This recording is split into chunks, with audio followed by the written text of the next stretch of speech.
Veritas bekroonde Nederburg Private Bin 2 Centuries Cabernet Sauvignon is 'n komplekse wyn wat saam met 'n verskeidenheid geregte geniet kan word, van beef Wellington en staanrib tot 'n sampioenburger, sappige biefstuk of pasta. Nou, ek het 'n heerlike geurende dis in my kombuis vandag, want met enige lamsvleis kan jy my verseker in 'n wip vang. Nou, hierdie resep is maklik en lekker vir enige geleentheid. Ek het reeds van my vleis in die oond gaan sit, so ek gaan eintlik maar net nou gesels oor wat ek gedoen het met die marinade en wat 'n mens daarvoor gebruik. Nou, jy gebruik hierdie wit of geel miso-pys. Nou, jy koop dit in so 'n botteltjie in die winkel.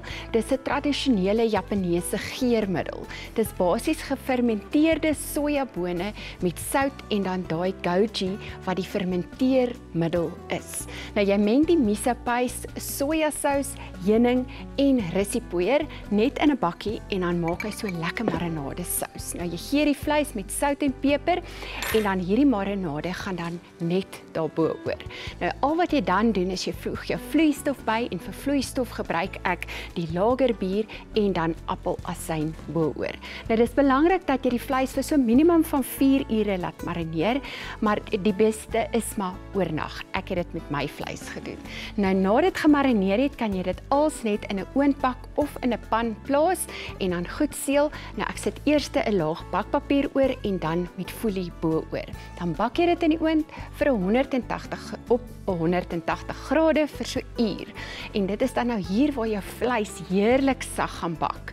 Nou, onthou, as dit oornag uit die yskas uitkom, maak net seker dat dit so kamertemperatuur is voor jy dit in die oond sit, anders kan jy net natuurlik jou oondtyd verleng met so 10 tot 15 minute. Nou, na 'n uur kan jy net die folie dan nou afhaal en daai bakpapier en dan terugsit in die oond vir so 20 tot 30 minute dat daai sous en die ribbetjies dan nou net lekker karameliseer en rooster totdat dit goudbruin is.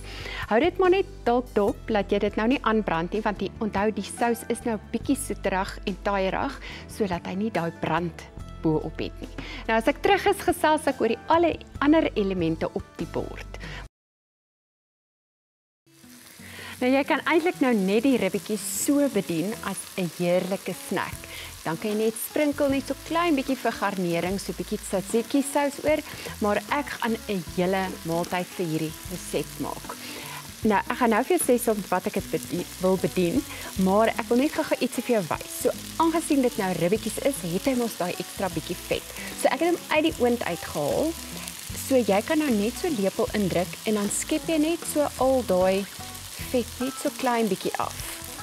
En dan kan jy dit so lekker roer gee en dan kan hy nog so 5 minute terug in die oond gaan, dat hy net lekker aan die ander kant ook dan goudbruin bak. Nou, ek bedien die dis of die ribbetjies saam met kapokaartappels, sampioene en groenbone. Nou, daar's geen kuns in kapokaartappels nie, so maak dit sommer net volgens jou eie resep wat jy ken.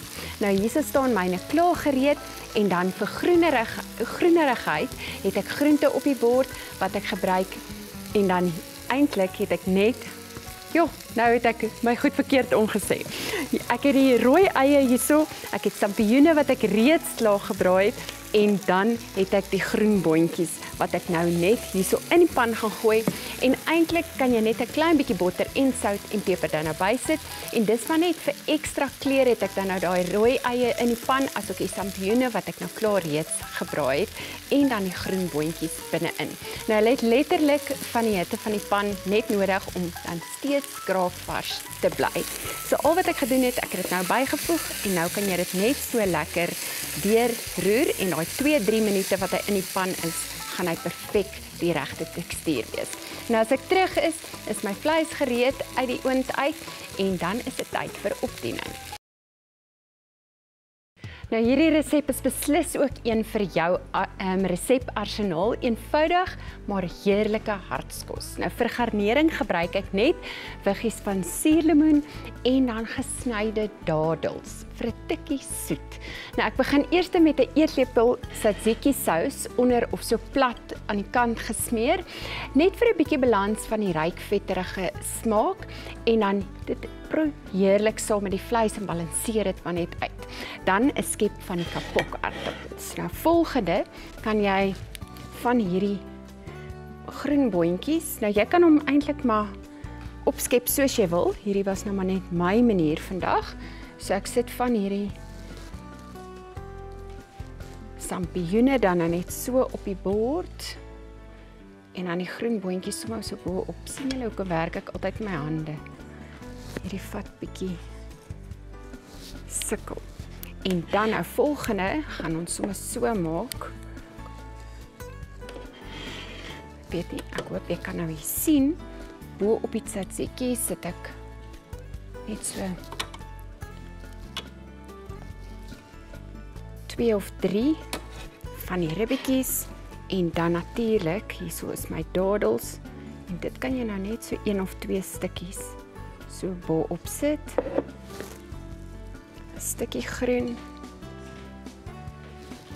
Nou sit dit vas van die dadels en die stukkie suurlemoenwiggie. Nou kyk net hoe mooi lyk hierdie kosprentjie. Gaan probeer gerus die resep en laat weet my wat jy daarvan dink. Dit is beskikbaar op die webblad en onthou, die 25 jaar glanstydskrif is ook daar om gratis af te laai of jy kan hom natuurlik bestel.